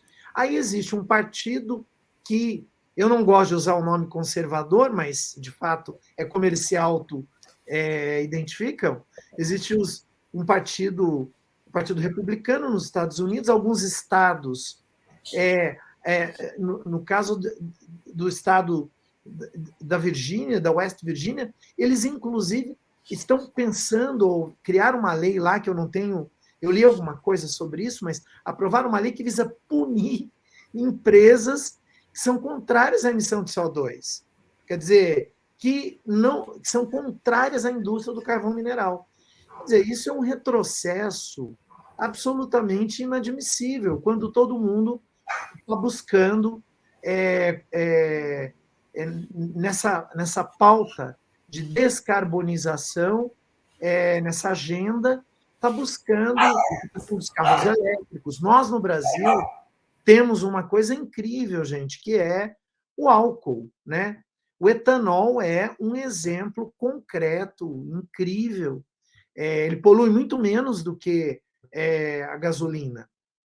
Então, nós aqui temos as nossas soluções, seguramente vamos encontrar outras. Então, sem dúvida alguma, Renata, é um tremendo retrocesso. A gente está falando de...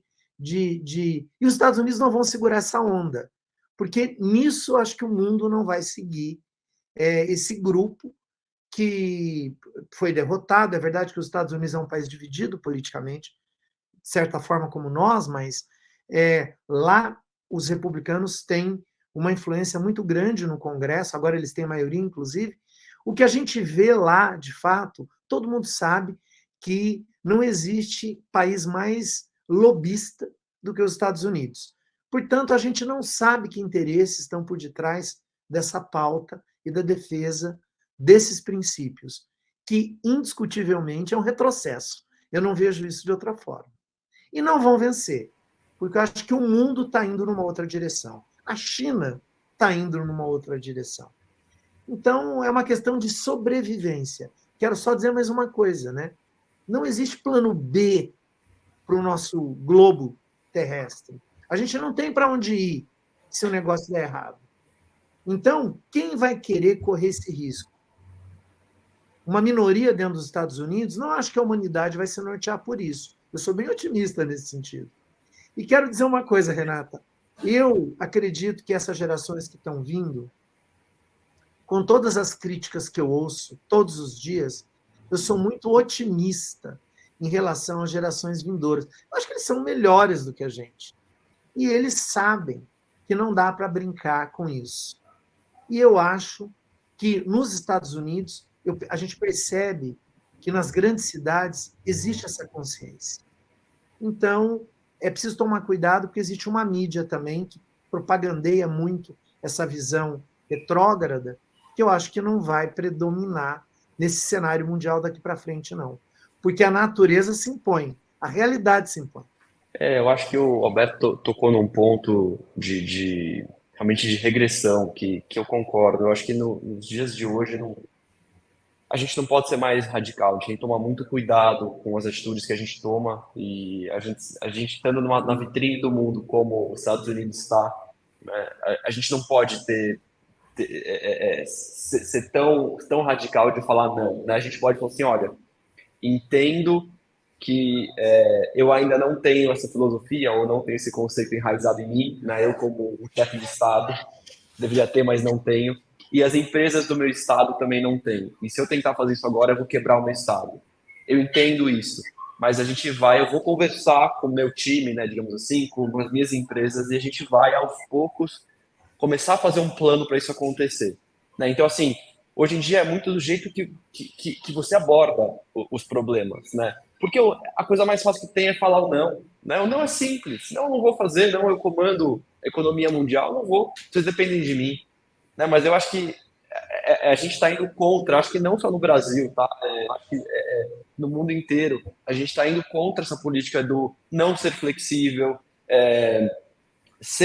ter mais tolerância com as coisas. A gente chegou num nível onde é tudo tolerância zero, a vida não é assim, ela não pode ser assim, né? Então aí vai também desde a nossa conversa, tudo precisa ser gradual, né? Ficar dando pancada o tempo inteiro, né? Como é que você vai conseguir reagir, né? Então, eu acho que esse é um ponto aí, eu estou tentando muito mais na filosofia do que na questão aqui.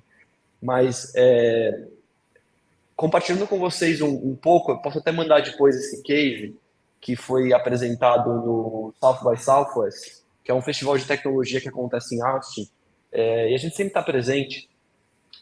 Acontece em março, não me engano, foi em março ou fevereiro, não lembro agora. Teve um case de uma empresa de tinta americana que entendeu que numa cidade dos Estados Unidos as pessoas estavam sofrendo por causa do calor, né? Especificamente porque é uma cidade que tinha poucas árvores, muito asfalto, muitas áreas de pedra e pedras que refletiam esse calor e esquentavam mais a cidade. Então, o que essa empresa fez? Obviamente junto com a agência dela, eles resolveram criar uma tinta sustentável. A primeira coisa que fizeram foi eles mediram as áreas de calor, né? Quais eram as áreas de calor daquela cidade? Entenderam que eram essas áreas que eu descrevi, né? E eles criaram uma tinta sustentável e engajaram a cidade para não ter custo, né? Além daquilo que já estavam produzindo uma tinta, a pintar aquelas áreas de calor para tentar reduzir 4 graus, né? Ao longo de X tempo. Eu estou contando por cima aqui só, para ver como uma comunidade se rebelou. E olha como ela se rebelou em relação até aos dados que o Alberto falou aqui, mas ela se rebelou porque para ela ou ela faz alguma coisa agora, olha que nível chegou, ou eles vão continuar sofrendo, né? Então assim, tudo bem, foi uma ação de marketing da empresa de tinta, com certeza foi, mas foi um marketing do bem ali, né? Então como você engajar uma sociedade ou uma comunidade para a gente tentar lidar com um problema que às vezes o nosso governo, o nosso estado, o nosso país não está nem aí, né? Ou está muito radical num tema. Então, enfim, depois eu posso até compartilhar isso com vocês, esse case, que é um case muito, muito interessante e para a gente ver que assim existe luz no fim do túnel, às vezes de lugares que a gente nem espera que a luz possa surgir. Caíto, eu acho que é isso, né? É a população, essa participação popular, sendo protagonista, de fato, dessa mudança. Porque eu acho que é um movimento que começou aí talvez com a indústria, talvez aí algumas iniciativas mais voltadas até para um greenwashing, né? Do que, de fato, para uma prática sustentável nos pilares SG. É óbvio que tem empresas que realmente são sérias e que realmente adotam, mas tem muita gente que a gente sabe que também quis se aproveitar aí de uma onda, né? E agora a gente está separando um pouco o joio do trigo. Mas é essa mudança de cultura que a gente está falando, né? Essa mudança aí de pensamento que eu acho que a partir de agora, cada vez mais, a gente vai ver com frequência notícias como essa. E eu acho que é assim mesmo que as coisas acontecem. Porque, por mais que, de repente, aquele governo seja bom, ele não dá conta de resolver todos os problemas. A gente não pode esperar que o governo resolva todos os nossos problemas. A gente tem que ser protagonista da resolução dos problemas e, óbvio, junto com a iniciativa privada. Então, fico feliz de ver aí uma solução como essa, né? Muito bacana. E aí, mais uma pergunta aí para vocês, já que a gente está falando essa questão até do consumidor, né? Como que o consumidor final ele pode fazer uma análise, e realmente aí uma análise mais fidedigna da realidade, se aquela empresa que, de repente, ele está comprando determinado produto tem, né, práticas voltadas para o ESG, que não sejam práticas greenwashing? Como que a gente pode ajudar aí essas pessoas a fazerem essa análise? Esse é um desafio, né, Renata? Até porque é aquela questão que eu falei no início, como fica subjetivo, às vezes para a gente avaliar, né? Não tem algumas certificações que tem um selo verde, então você sabe que houve ali, né, uma auditoria e que aquilo que está sendo falado realmente é verdade. Então, o meio de comunicação, geralmente, das empresas com seus stakeholders são os relatórios de sustentabilidade, né?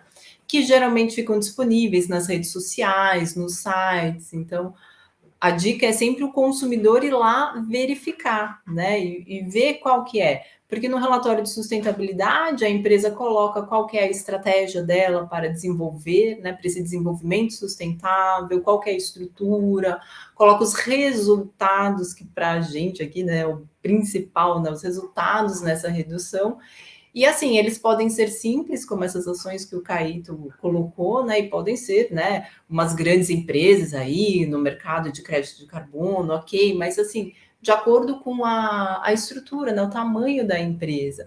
Mas é um desafio, porque como não tem o selo, a gente precisa realmente acompanhar para não cair nesse conto do greenwash, né? Aquele marketing que o marketing é mais sustentável do que realmente o produto, né? É por isso que eu creio que é importante que a gente tenha aí um selo, né? Uma padronização na certificação para que a gente, se alguém foi lá e auditou, viu que aquilo realmente era verdade, não só um marketing, né? Mas aí é um desafio que eu creio que a partir do ano que vem a gente já tem estruturas, né? A União Europeia já está colocando como lei, né, esse padrão de reporte dos indicadores de sustentabilidade para a gente não cair, né, aí em algumas armadilhas, né? Sim. Caroline, me veio uma coisa, né, durante a sua fala.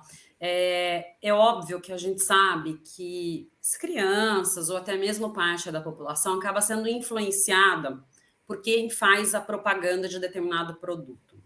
E às vezes aquela pessoa foi contratada simplesmente pelo valor econômico.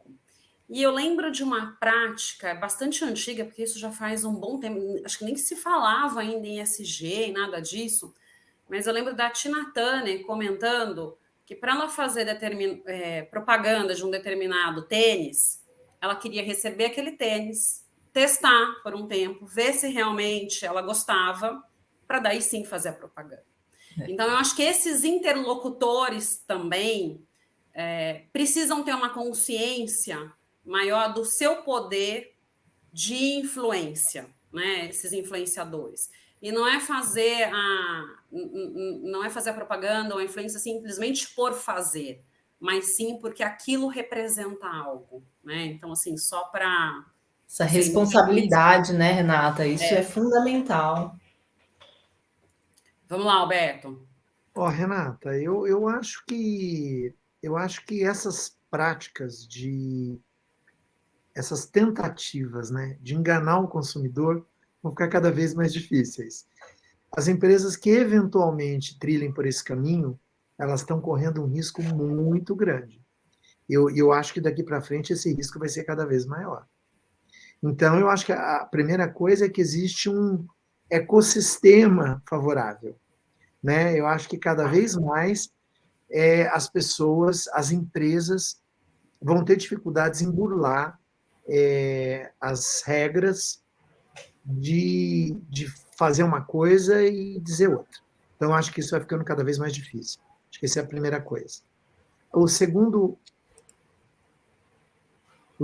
ponto que eu acho que é importante, eu acho que é aquela história do...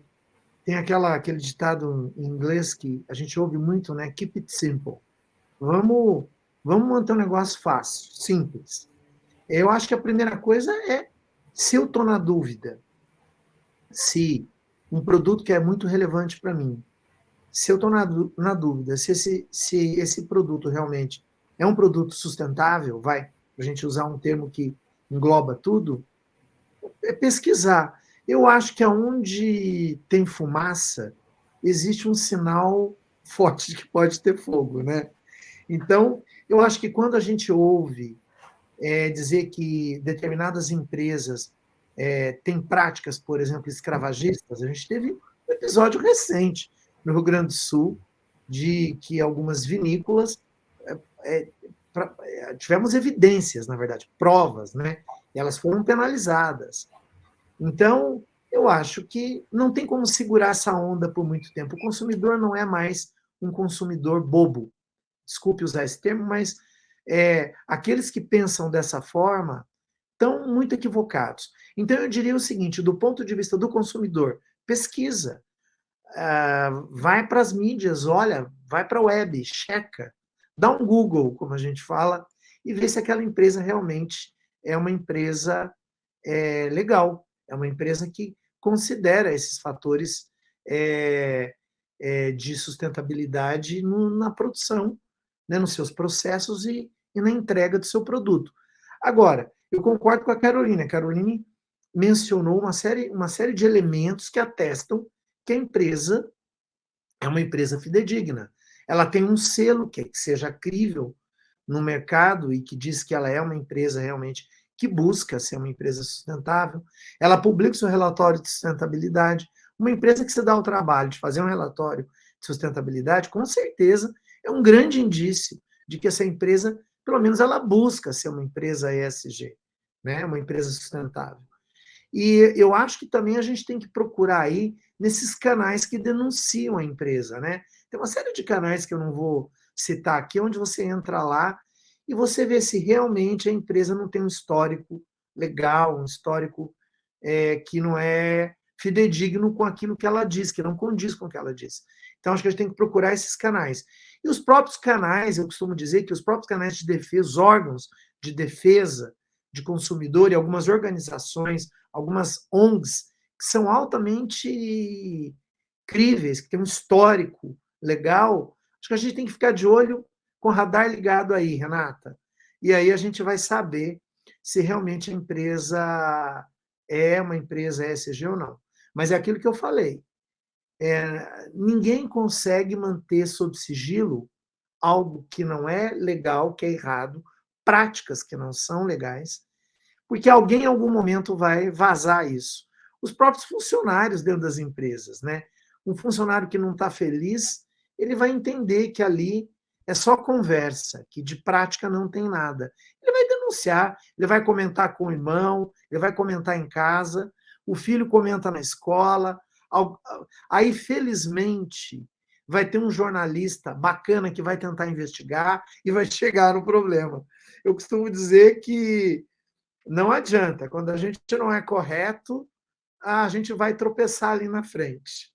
Eu concordo. Eu acho que a gente precisa comunicar de alguma forma, desde relatórios, como a Caroline falou, para a gente conseguir ter métricas, né? Porque falando de negócios, os negócios muito medidos, né? Precisam ser medidos para falar se estamos no caminho certo ou não, né? Hoje em dia não é mais o mundo do achismo, da grande ideia, e sim é a grande ideia baseada no quê?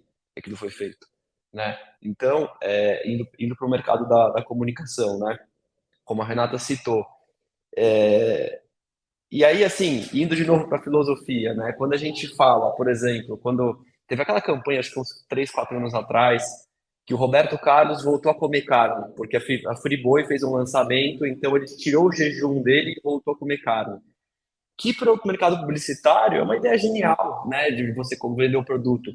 Mas realmente, será que é genial? Ou será que a gente está tentando empurrar uma coisa para as pessoas que, na verdade, elas não querem, né? Assim como tem várias empresas gigantescas que impõem os seus produtos. Eles não ouvem, aí o Renato já saiu, né? Eles não ouvem esse consumidor. Ele está impondo, ele faz com que o consumidor vire refém daquilo, né? Ou seja, está completamente errado para a época que a gente está, né? Que é uma época de descentralização, de toda a tecnologia blockchain que vem por trás, que vem para ajudar, né? Por mais que não esteja 100% ainda dentro dos padrões SG, mas vem para ajudar. Então, assim, o quanto hoje em dia o consumidor ele vai aceitar que realmente. E não estou falando mal do Roberto Carlos, nem de quem come carne, nem da Friboi. Eu só estou colocando uma evidência, né, do quanto aquilo realmente faz sentido, né? E o quanto as pessoas vão comprar aquela ideia. Que é uma boa jogada de marketing, pode ser que seja.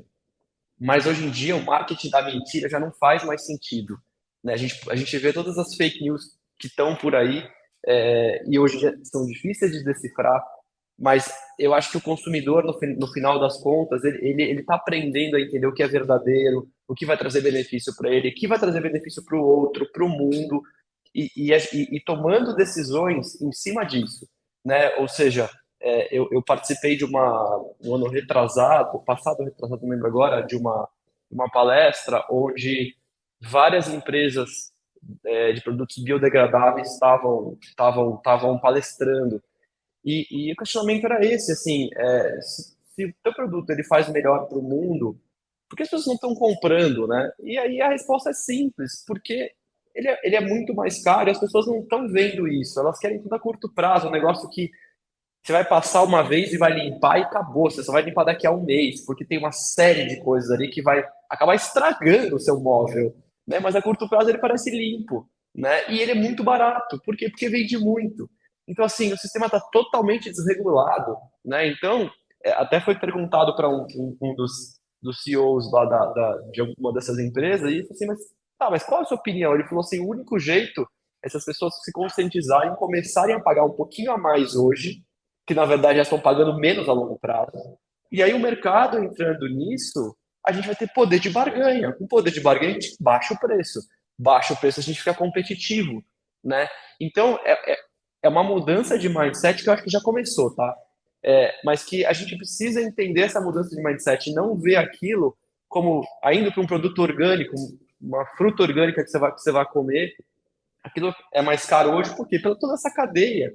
Mas quem diz que ela é realmente mais cara? Ah, difícil de ver se eu vou ficar doente, se eu vou ter uma doença mais séria por causa disso no futuro. Realmente, acho que a Carolina tocou nesse ponto. Como é que a gente consegue olhar para frente e falar que vai acontecer? A gente não vê mesmo, né? Então, o marketing, ao contrário, é muito mais fácil de vender, né? Então, é esse ponto que eu queria chegar aqui dentro do meu mercado. Não, perfeito. Caroline, você falou dessa questão aí das métricas, né? Que eu acho super importante, até para fazer essa tradução para o consumidor final. E, Caíto, né? Outro ponto aí que você colocou, que não sei, eu particularmente acho que não funciona nem como. Eu nem pensaria nisso, nossa, Roberto Carlos voltou a comer carne, né?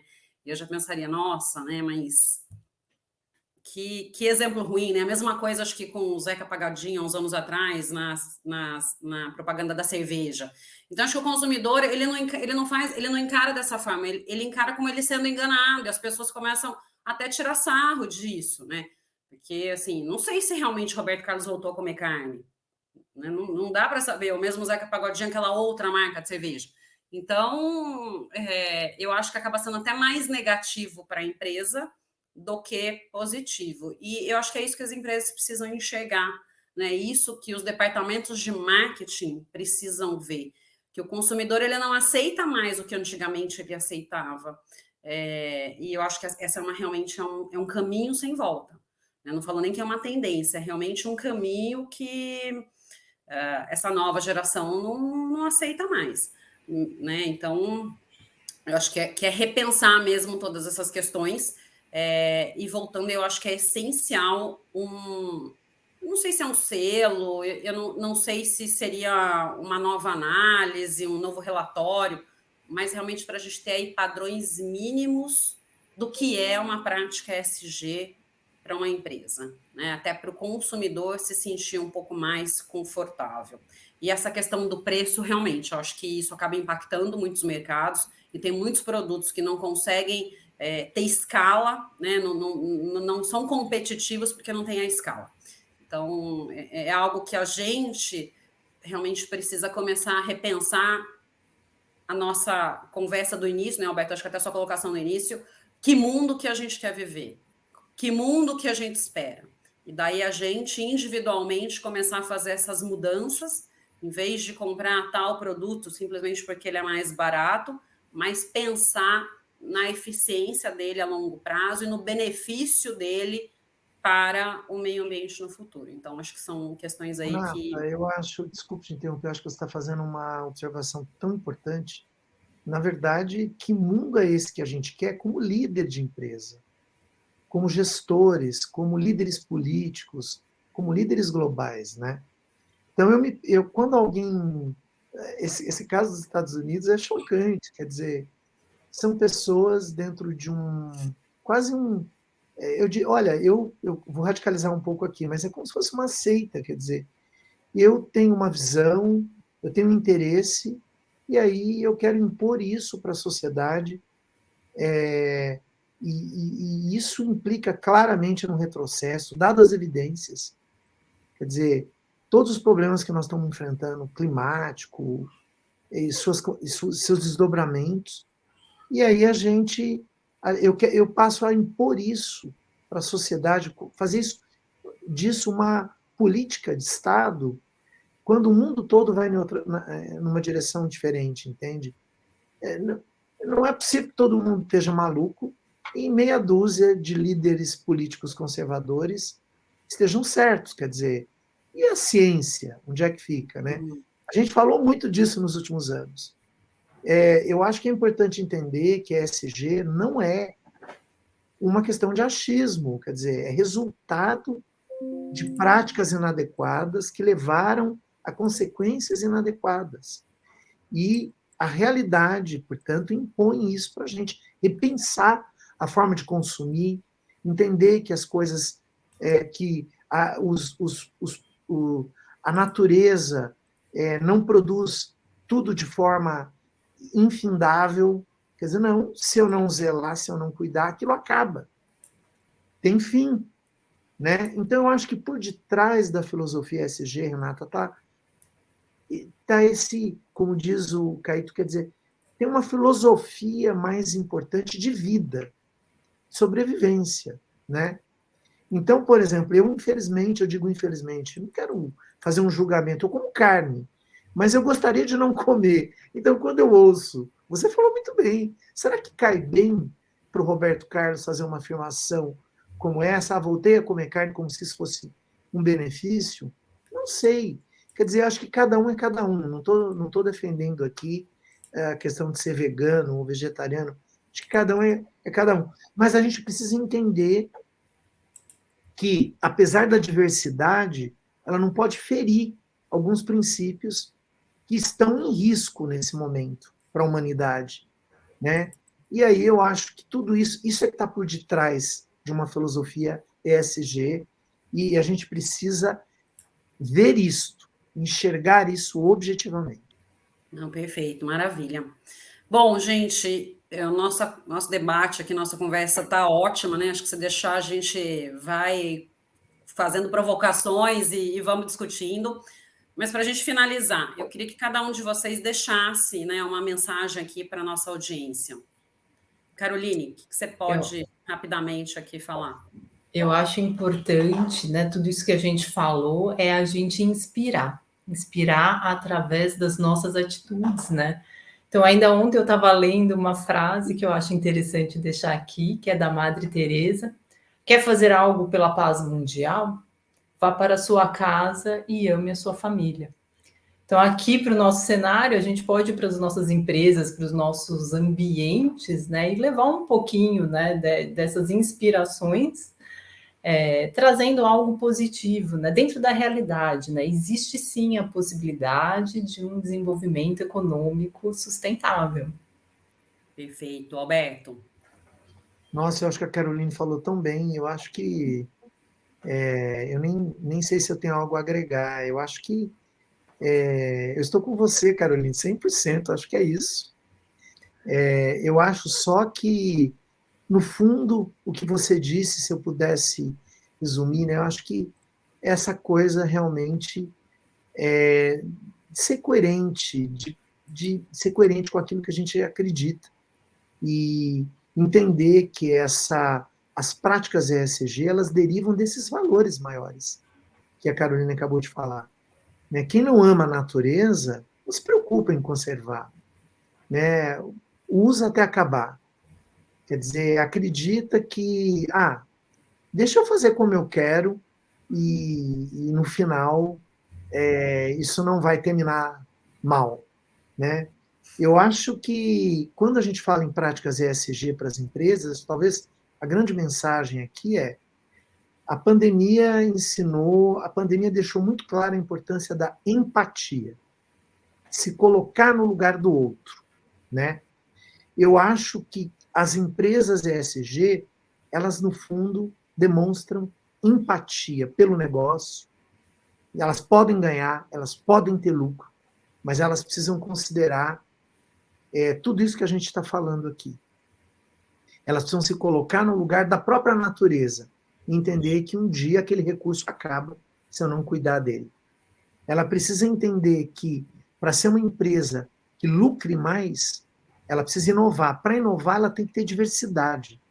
Então, ela precisa entender que o ser humano, independente de gênero, independente de raça, independente de crença, né? Se ele pode trabalhar em equipe, se ele pode focar energia numa mesma direção, ele vai ser mais inovador, vai ter melhores resultados e, portanto, ele também vai ter lucro.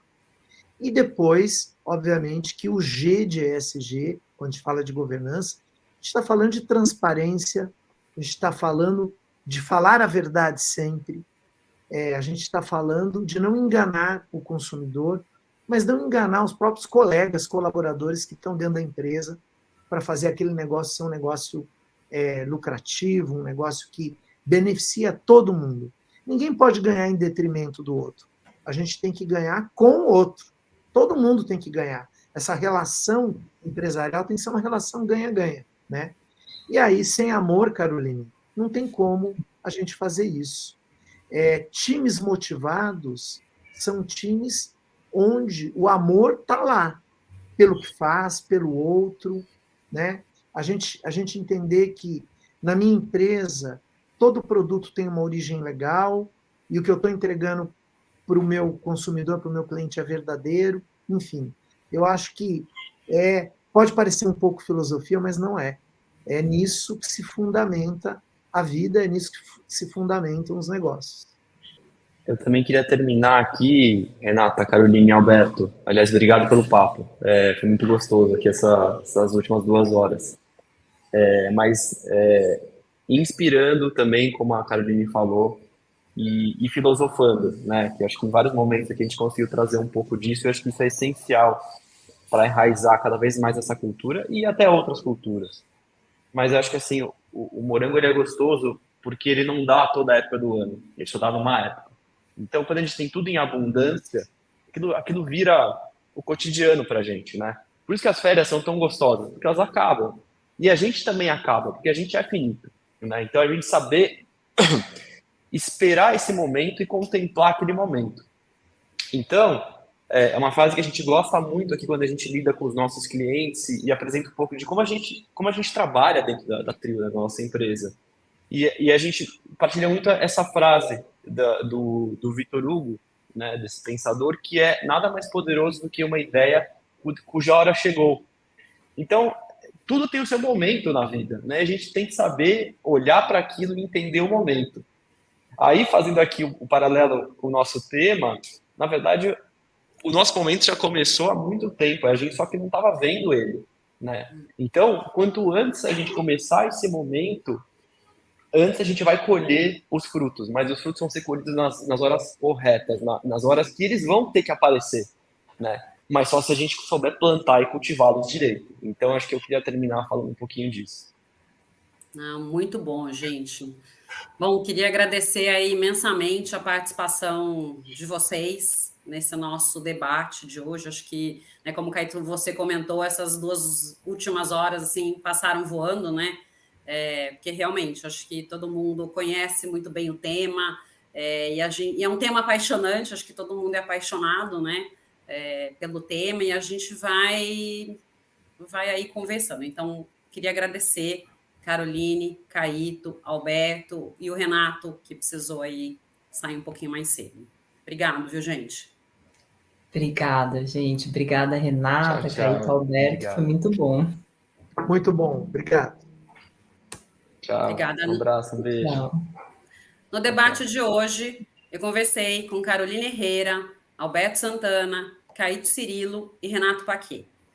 Muito obrigada a você que nos prestigiou até aqui. Deixe seu like, se inscreva em nosso canal, ative o sininho de notificações e compartilhe. Nos vemos na próxima semana.